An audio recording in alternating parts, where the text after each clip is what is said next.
Hello, hello, and welcome, or should I say ho, ho, ho, Christmas cousins. I'm Cousin Chad, and it's normally at this time where Cousin Seth would be saying, hey, I'm Cousin Seth, and we'd be talking about how on this show, I'm the Christmas and the seasonal enthusiast, and I love it all, and Cousin Seth was doing none of it, so we took a journey for me to show my love of the holidays and the seasons and broadcast it all, and he's become a big superstar. It's been amazing. But today he's not here. He had an issue with some pumpkin overnight oats that he had that aren't sitting well, is what I believe, although he says he's working. But we have a Christmas superstar in his own right. I believe Time Magazine refers to him as possibly the sexiest man in Christmas 2024. I got it? Yeah, you got it. Oh yes, my just announced gosh, this morning. I didn't That's know. right. I hadn't gotten the email yet. Breaking the news to you. I had the magazine right here. Bran from Deck the Hallmark and Christmas Morning. Welcome, Bran. Thrilled to have you on. Thank you for having me. I'm thrilled to be here. Listen, the holidays are busy for Christmas podcasters, but there's no place I'd rather be than talking to you right now. Thank you very much. And you know, Bran, I was listening to your newest episode of Deck the Hallmark this morning. I'm a huge fan. I'm a huge fan of Christmas Morning as well. Thank you. As I've mentioned. And one thing that you'll get on this show that you don't get on that show, where they were making fun of your choices, your reading, your pronunciation of the word amicable. On this show, Bran, you're going to get respect. And you can say amicable however you'd like. You know, that's nice. It's a nice change of pace for me. I'm not used to getting the respect that some are saying. I don't know. Some are saying I deserve it, but everyone's saying you deserve it. All the generals are saying it. Everyone's saying it. Yeah. And you know what? That's why until you get the respect you deserve, I won't have Dan on the show. He emails daily to get on. I know he does. I just talked to him about it too. He was like, "Hey, can you put in a good word?" And I said, "No, give me one space that's just for me." Yeah, exactly right. Yes, where you can be who you want to be. But so today we're going to take a very nostalgic, cozy deep dive, Bran, because you literally make your living, in a sense, out of Christmas. And it's a rarefied air. It's a great space. You're living your dream, which is amazing and an inspiration to all of us. So this is an ongoing series we have called My Favorite Christmas Ever. And we have people who talk about what in their formative years made them love Christmas today. But you in particular, you're known for your Christmas cheer. You're known for your passion. So I want to take a deep dive and see what sparked this holiday passion. And what was it that just made you into this Christmas enthusiast you are today? What were the surprises, the sights, the feels, the smells, so you can relive it. Our audience can vicariously relive it. And it's going to be a lot of fun. Bran, I venture to say it's going to be a little bit of a Christmas and a little bit of a party. Are you ready to dance, Bran? Let's dance. Oh, yeah. Woo. Christmas. Oh, yeah. Is this a Christmas version of that? I don't think so. It's whatever was on freesoundeffects.com or wherever I found it. Well, we'll make it. Cool. We'll make it Christmassy. Christmas. I think so. Christmas. Yeah. You could have do like one of the intros you do on Christmas morning for the segments during the monthly party. Yes. Yeah, I could have done that. Yeah. But listen, that's hard work. I do hours of prep for those intros, and so I would have needed a lot of heads up there. I can tell. One of the recent episodes you played out of a soda can, I believe, and I knew you would practice 10,000 hours. It was an inspired choice. It came to me in a dream. I woke up in the middle of the night and I got straight to work on practicing that. Because I think anybody that has ever tried to do something like that, where you make a soda can an instrument, you know that takes a ton of work. Right. And you got to put in the work, and that's what I'm all about. That's it. And now even at Guitar Center, there's an entire section of soda cans that are all being sold for 5 times the price ever since that episode. But that's the kind of influencer you are, Bran. But we're not here just to talk about your musical talents. We are here to get right into it with Christmas, your favorite Christmas ever. And I want to go back and just start exactly from the beginning if we can. So what exactly made you? So let's start. What are we talking about for your favorite Christmas ever? Was there a specific year, or is it an amalgam of different years? What do we? Yeah, it is a bit of a hodgepodge. I am notorious for not having a good memory. I only have like little bits and pieces of things. I'm like, I remember this moment, but my family will get together and they'll talk about things. And I'm like, I don't know what you're talking about, but I'm sure you're telling the truth. So it's hard to say if everything that I remember about the holidays growing up happened on a specific year or if it's a mess of years. But I do remember very clearly. I think loving Christmas a bit more than everybody else in my family growing up, and it became pretty Okay. clear early on for sure. Okay, so even at a young, you're talking toddler age, right? Growing up in Titusville in Florida on the Space That's right. Coast, That's right right. Yeah. away. Yeah. I remember growing, like 7, 8, 9 in that realm, waking up and finding, how you used to record things on VHSs. Hmm. And that's where we kept all of our Christmas specials that we would watch every year. And I would always be the one pushing the limit on when we would bust those tapes out because, like most people, my brothers, I have 3 brothers, 1 sister. So it was a big house. And like most people, they want to watch it, in December. Weirdos. And I know it's weird. And I would be trying to bust those tapes out I was already pushing the limits as a kid. I was trying to go Wow. pre-Thanksgiving. Nothing crazy. Nowadays Hallmark starts in October. I wasn't even trying to do that. I was just getting antsy as we approached the Thanksgiving holiday. And I'd be busting out those tapes, but I would wake up really early and I would put one of them on so that I wouldn't get made fun of by my older brothers. Just so I wanted a little safe space of Christmas joy. And so I think I knew, or like just almost like the shame of as a kid of being like, I think this is weird how much I like Christmas. And so I'm just going to kind of hold it to myself here. Right, get up early. Right, so they wouldn't make fun of you. However, Brand, who's laughing now? Presumably they're at their real jobs and you're sitting here talking Christmas on a weekday morning, which is I know. wonderful. My oldest brother's in the Air Force like a nerd. Come on, get out of here.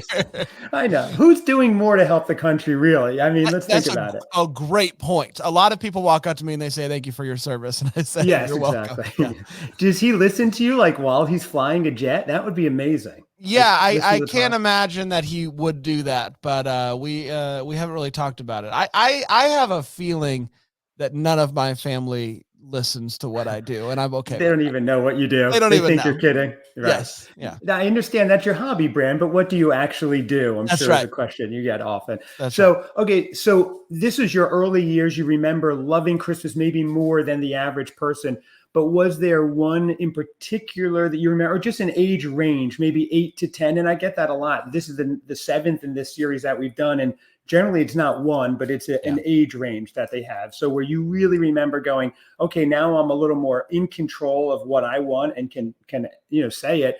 And did that happen, or is it just your whole childhood? No, for sure. It's kind of in that like 8 to 12 range probably. I remember I began to change the family computer, the background of the, when you used to have just one computer in your household and it would be in the Yeah. family room.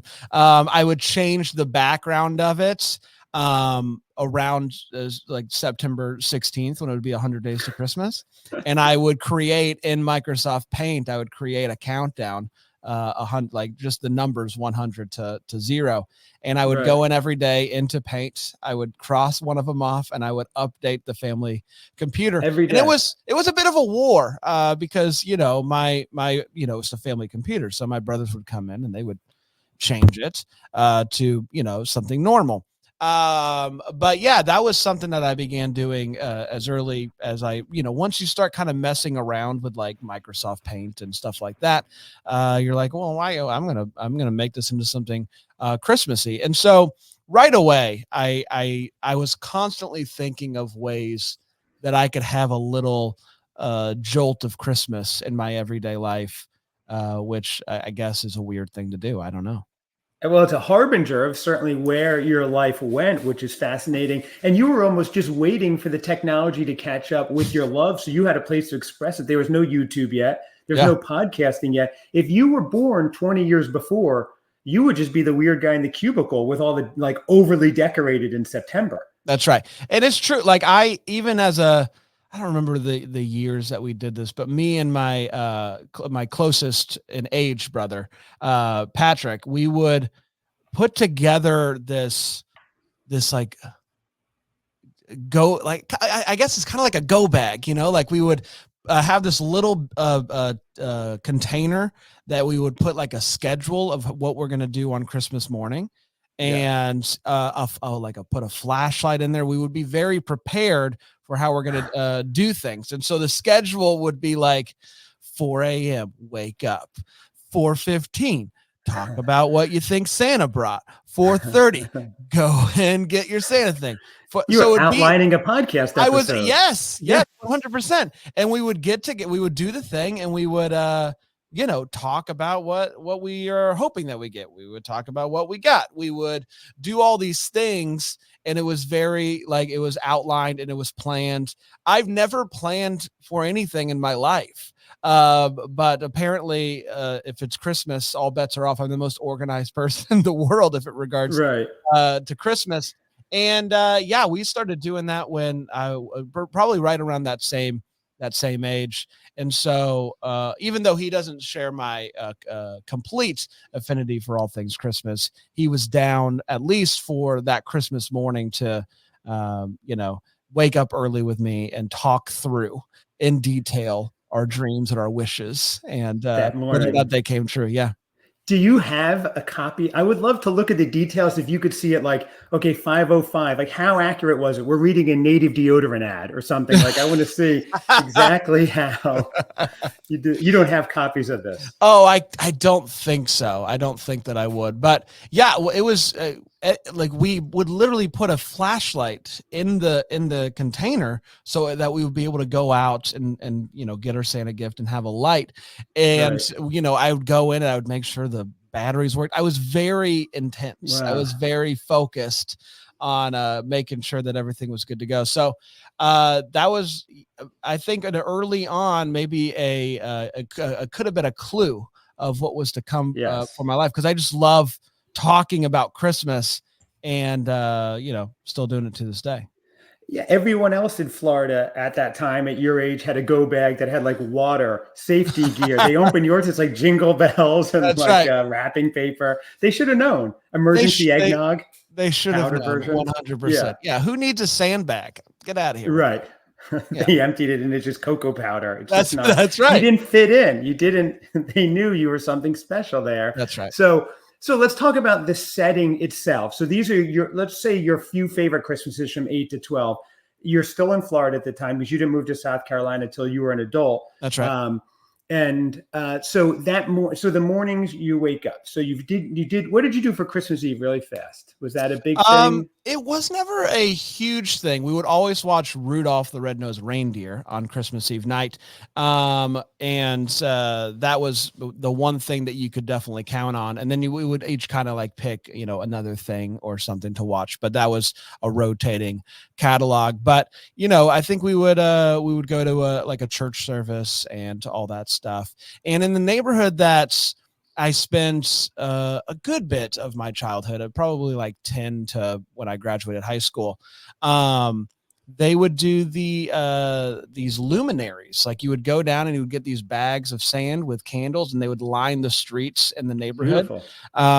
And so that was really cool. I don't think they still do that to this day, but they did back then. And it was a really cool thing. You would kind of, unless it rained that night, which it did sometimes, and then it would be really sad when you woke up on Christmas morning. It's just a bunch of ruined bags on the side of the street. But the Christmas Eve night would be just a beautiful lining of the streets. And as I got a little bit older, like in my teenage years, and I could kind of do a little bit more of what I wanted to, like, I'd hop on the bike with a buddy and we'd go out and look at Christmas lights or something like that around the neighborhood. But Christmas Eve there was never like a hard and fast thing aside from the Rudolph. Rudolph was the staple. That must have been nice for your parents. You're a teenager and you're grabbing your friends and you're like the Pied Piper of Christmas, getting them to go look at Christmas lights, and other kids that age are maybe going, let's go try to snag some beers and whatever. And you're sitting there riding around looking at the lights and the luminaries. I wouldn't dare get beer. Are you kidding me right now? I wouldn't dare. For everyone listening, listen to Bran, all the children listening. This is exactly what we like to hear. I think it should be I'm not even cool enough to have had the thought to go get it. You just wanted to see the lights. Well, I look just want how to it see the served you. lights. That's So right. you have your Christmas Eve sets it up. There's great tone. The whole neighborhood's feeling the vibe. You're waking up these Christmas mornings. First thing, let's go right back. Very first thing when you wake up in the morning, your eyes pop open and you realize, oh my gosh, it's Christmas. I've been waiting for this. It's actually Christmas morning. Yeah.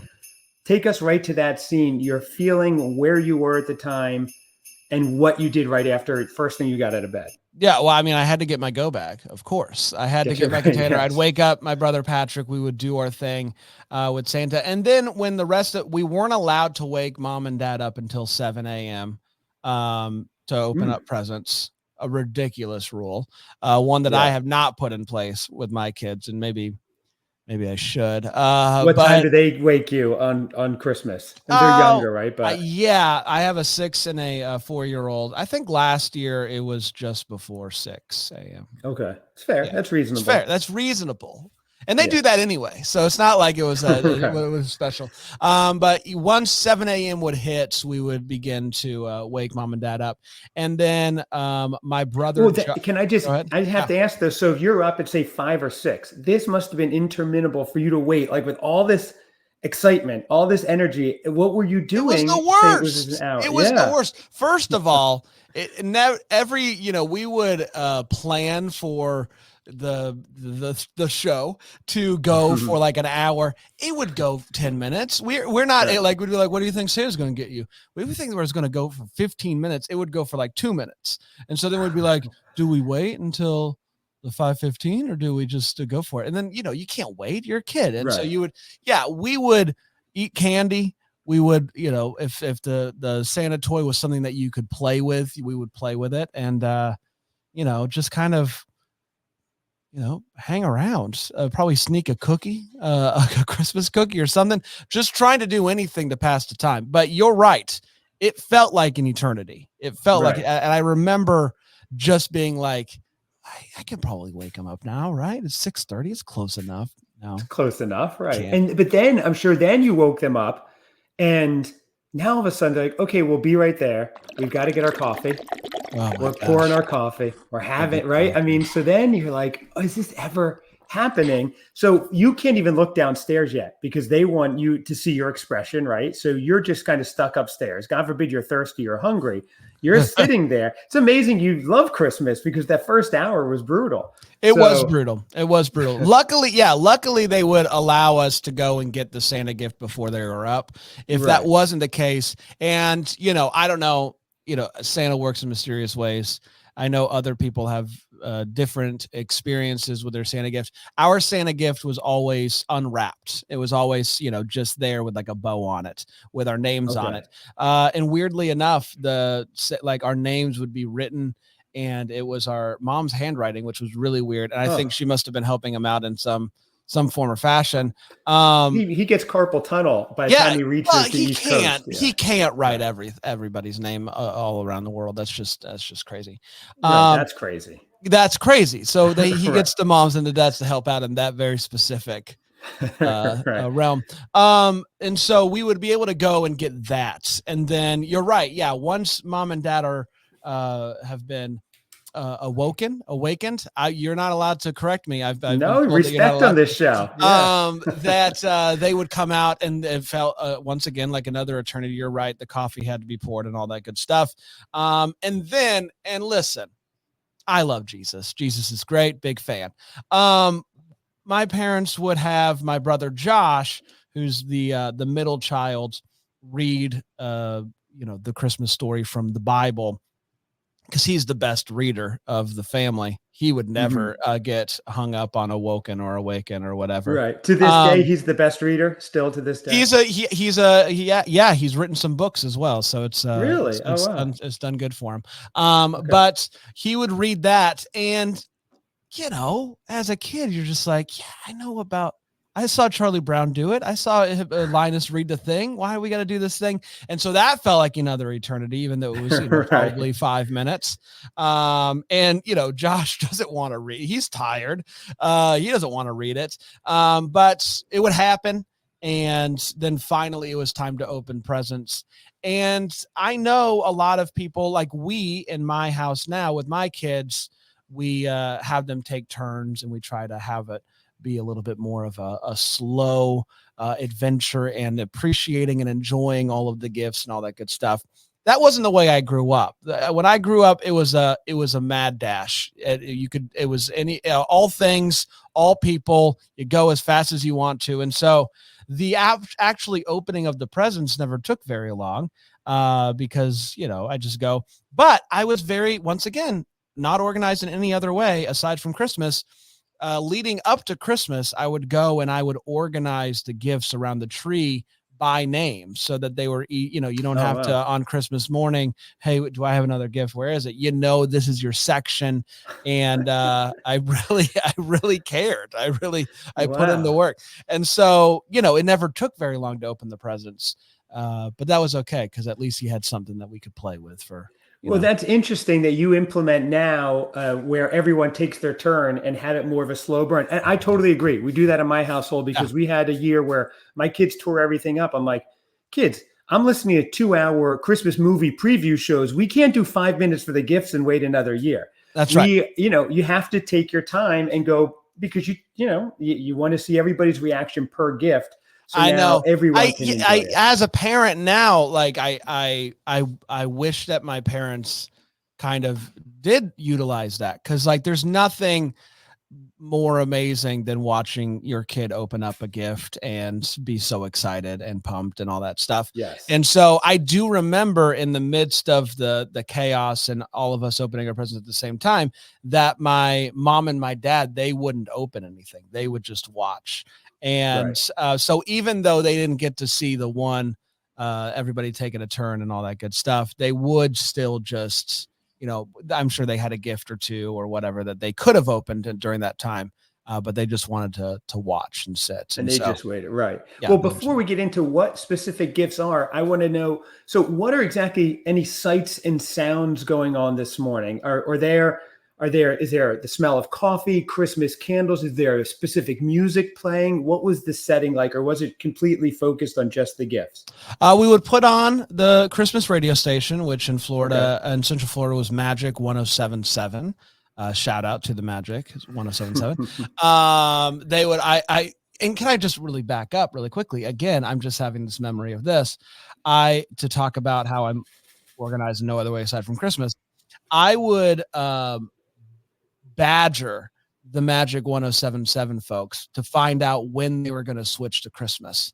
I would call, once I was able to email, I would email. And on many occasions, I would find out when they were doing it. And I would have my little cassette player, and I have my little cassette tape, and I would record the moments that the Oh, wow. So it would be like a virgin, and then finally it would transition into the most wonderful time of the year. And what a transition too. What a segue that was. Yeah, but makes sense. You have to sometimes. There is a virgin in the story going on here. So that's true. Sense. It's a good transitional song. Not a lot of people think about that. Or they don't think it's a Christmas song. They don't think about it that way. But yeah, I do. I have it on good authority. That's what the song's about. That's probably blasphemy, and I apologize to anyone out there.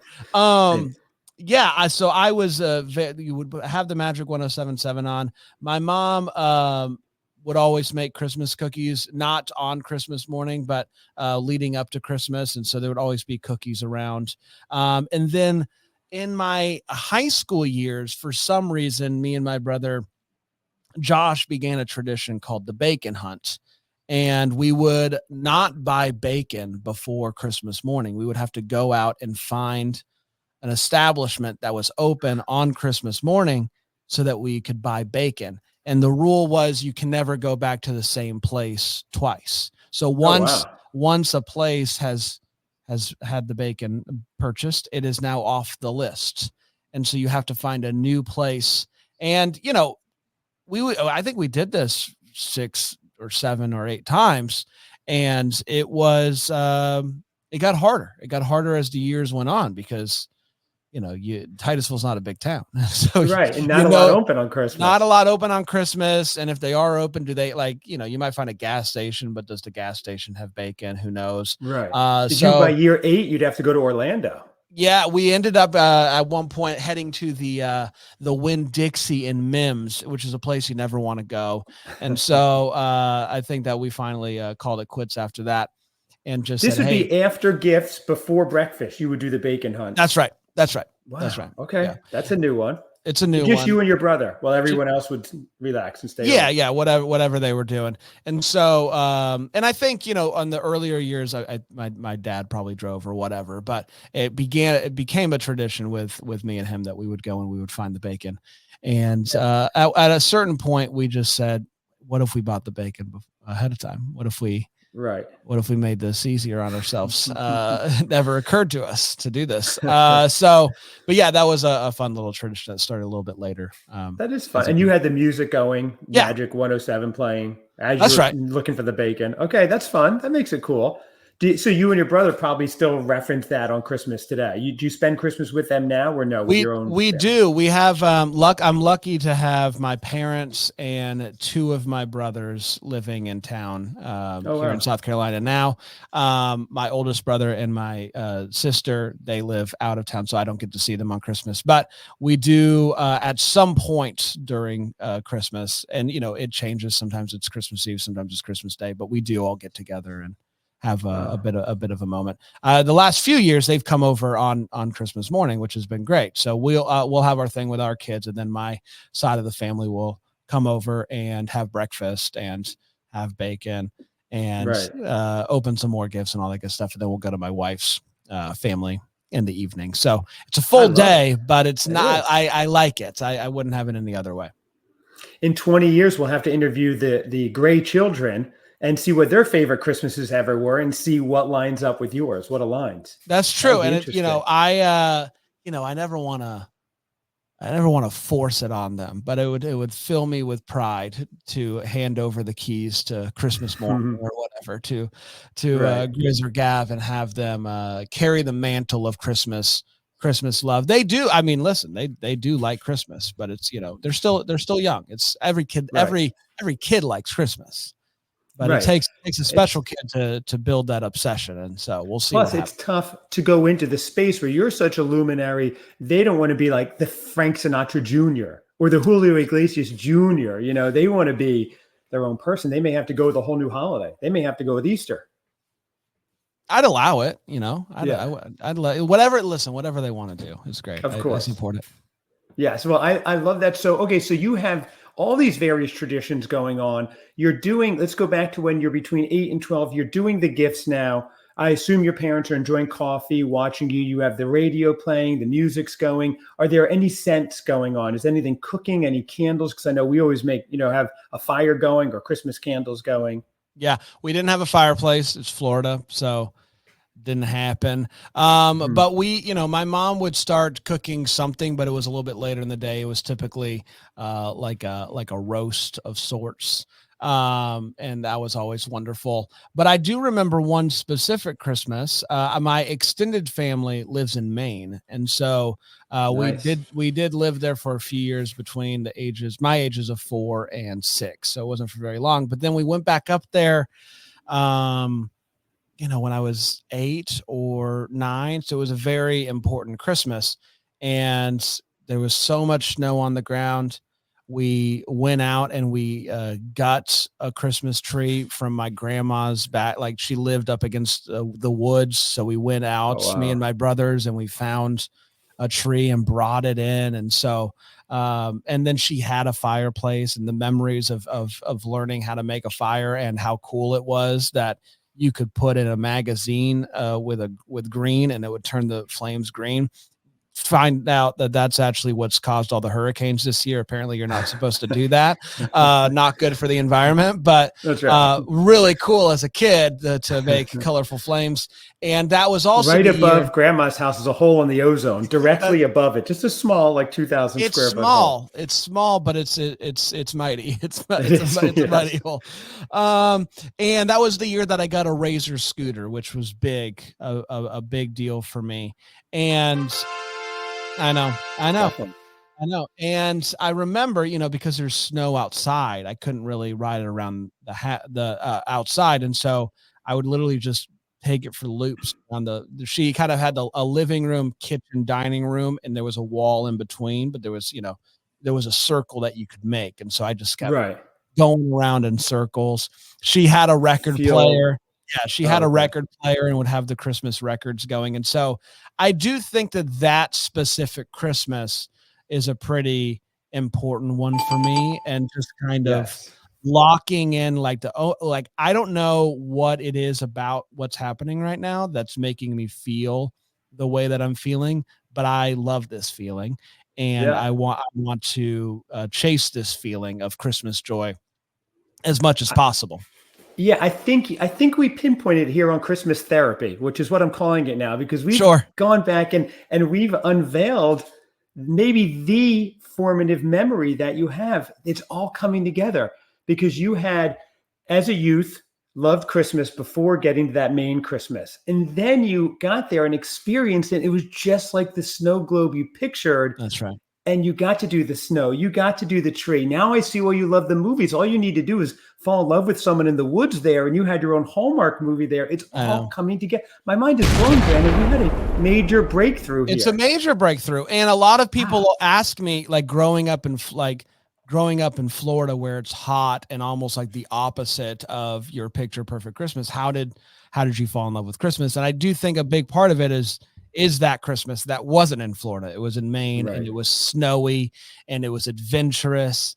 And, remembering that my grandma used to put way too much tinsel on the tree, but it was also kind of perfect, Right. with the colored lights that they don't make anymore because they cause fires, especially with all the tinsel. And so it was all those little things that it was the perfect storm. I already loved the season, obviously, and then just this one Christmas where there was just so much snow in my mind. Outside there was a blizzard. I don't know if there was, Right. but it was a magical year.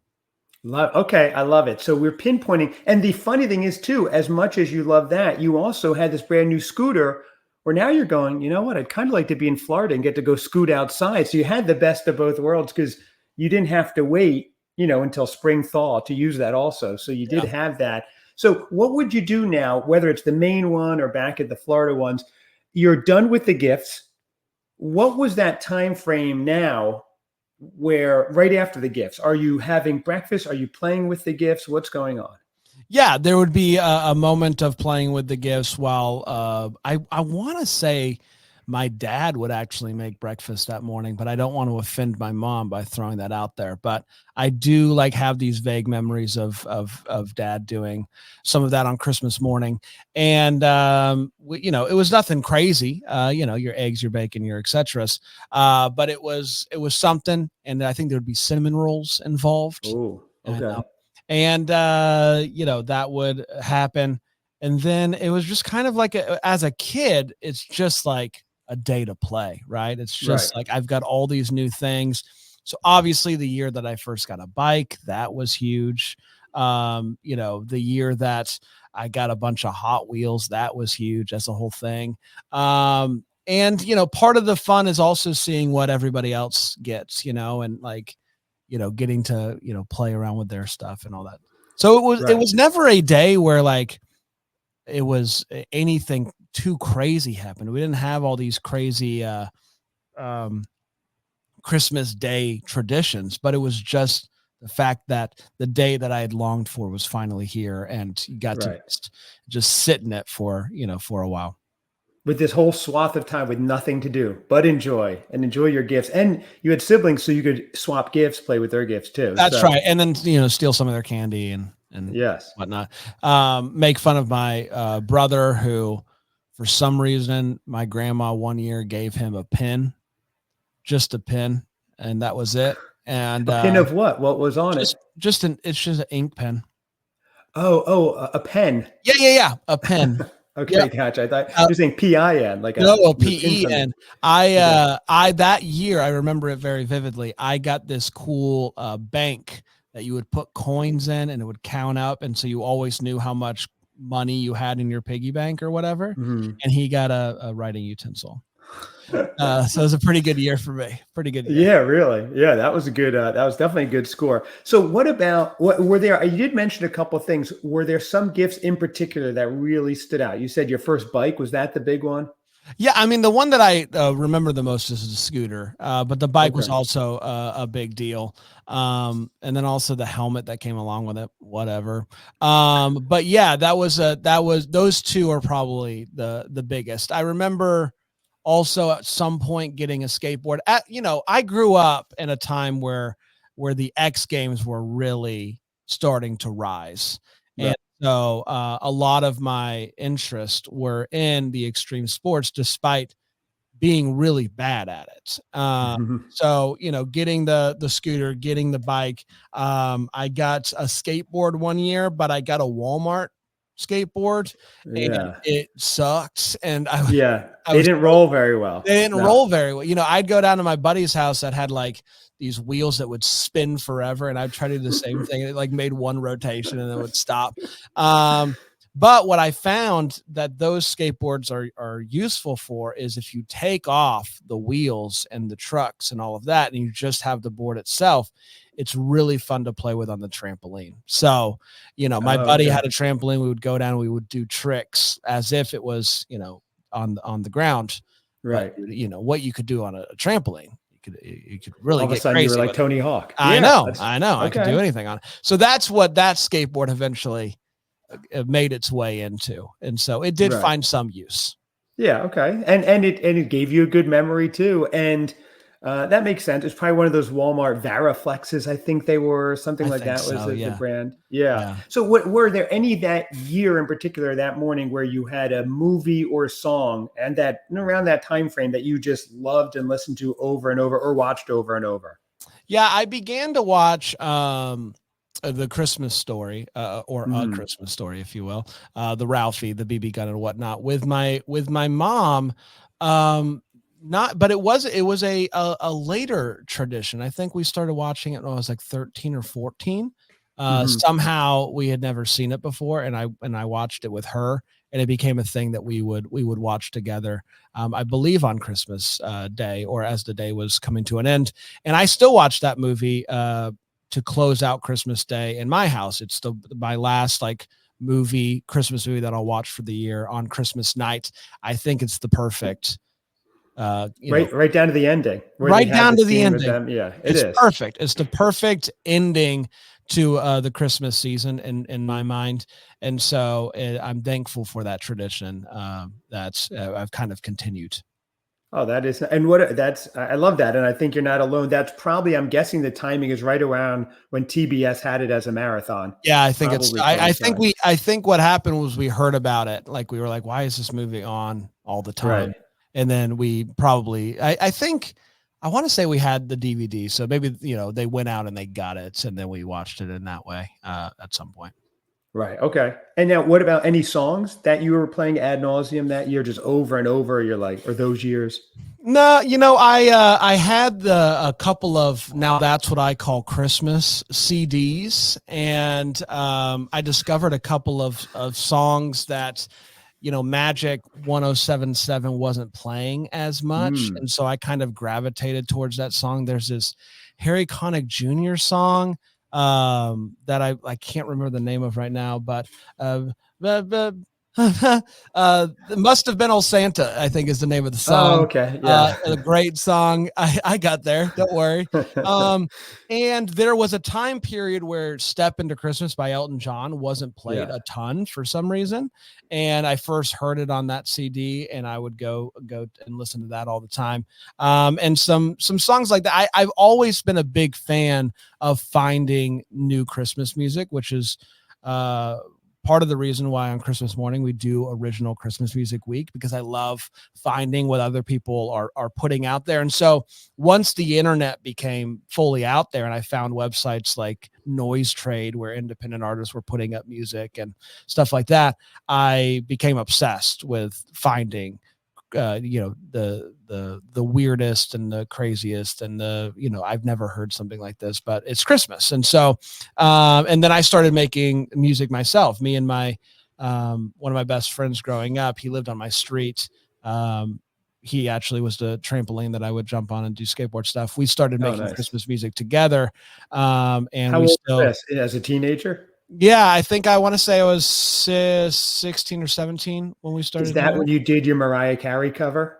I did do a Mariah Carey cover, I in fact. know. I heard you Uh, mention it on a Christmas morning this week. I listened. Thanks. Yeah. Yeah, it's I want to say we've been doing I got to go back, but I want to say we just did our 15th year of putting out, so like, there's Oh, sometimes they're really? full albums, sometimes they're just like four songs, but yeah, we Original still stuff or covers or a mix?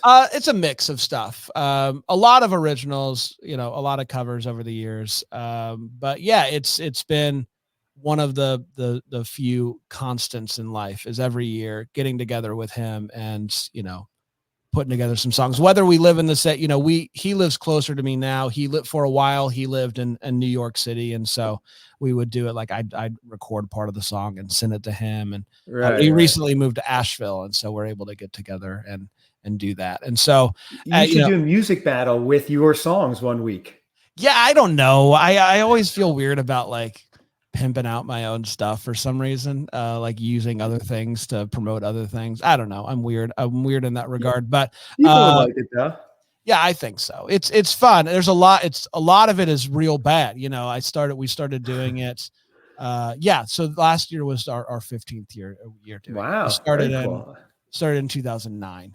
And so like going back to like 2009 and listening to that stuff, I'm like, woof. And it's not like we're good now, but like, you do it for 15 years, you at least get a little bit better, hopefully. And so Right, right. listening back to the early stuff, you're like, oh boy, that's a tough listen. But also technology's evolved and equipment's evolved and all that good stuff. And so, Right. early on we were just recording with the worst of the equipments, and then slowly it gets a little bit better over the years. We need to hear this, Bran. As the kids say, you're gatekeeping. And we need to hear this music. The world needs to hear it. Okay, and listen, it's under the band name, The Winter Failure. That should tell you everything you need to know.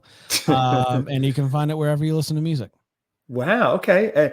Coming up on the Christmas Cousins podcast, a special retrospective behind the music, The Winter Failure, coming up this December. That's so right.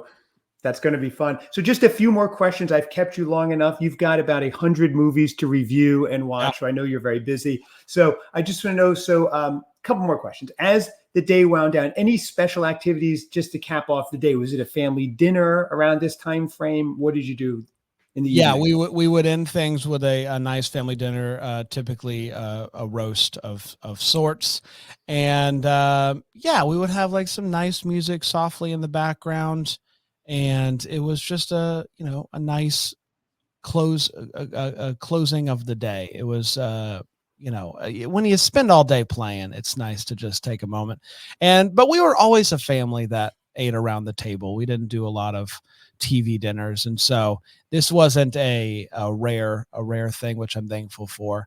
But it was always a nice way to end the day for sure. Love it. Yeah. Just a family cozy and shrouded together, having dinner like a Norman Rockwell painting. I love it. That's like Christmas to me. So in hindsight, what was it about these memories? Well, I guess we kind of covered it all. I guess that made it so memorable and special for you. You had that feeling. I think you said it. You wanted to kind of capture that feeling and live that year round. Is that correct? Is that what it is that made these so special and that you carry on today? Yeah. And listen, I've been trying to figure this out forever. Like, what is it about Christmas that makes me love it and run after it in such a way that most people don't? Most people have a healthy relationship with the season and the holiday. Like, I don't know anybody that hates Christmas. Like, everybody likes it and loves it. And it's most people's favorite holiday. But there are people like ourselves that kind of take it to that different level of being like, I love this, and why keep it to this specific time of the year? Like, I want to listen to Christmas music whenever I want to. And so when when you first start doing that, you're like, feel naughty, you start being like, oh my God, am I allowed to do this? And then you realize, Right. yeah, It's March. I can do whatever I want to. And that leads to just being like, oh, are there other people like me? Like finding Christmas forums when I was in middle school and being like, oh my gosh, there's like other people that are thinking about Christmas in June. And so I don't know exactly what it is. It's hard to put it into words, but it's just this thing that makes me happy. It's the Christmas music that makes me feel good. It makes me feel safe, and Right. I think everybody looks for that in different ways, and they try to find it, whether it be with sports or whatever it is. But for folks like you and I think it is just something about all of it together. The music, the memories, the lights, the trees, all of it that kind of just, it feels safe. It makes you feel like a kid again. And I think that's what you and I are chasing after, is that feeling of feeling like a kid. Because being an adult kind of sucks. It's hard. It's not easy. There's lots of hardships, and there's lots of your mind is constantly chasing. And so finding something like Christmas to just be like, you know what, I know that I will always have Christmas to make me just calm. And I'm thankful that even though I've made it a career talking about Christmas movies and talking about Christmas on Christmas morning, we go daily starting November 1st. I think Can't wait. it would be easy for people to assume that it's no longer bringing me the joy that it once did when we started the project. And that was a risk when you started. You didn't know when you first started. Of course. And I think it has only fueled it more. Wow. I love Christmas, and I love the season.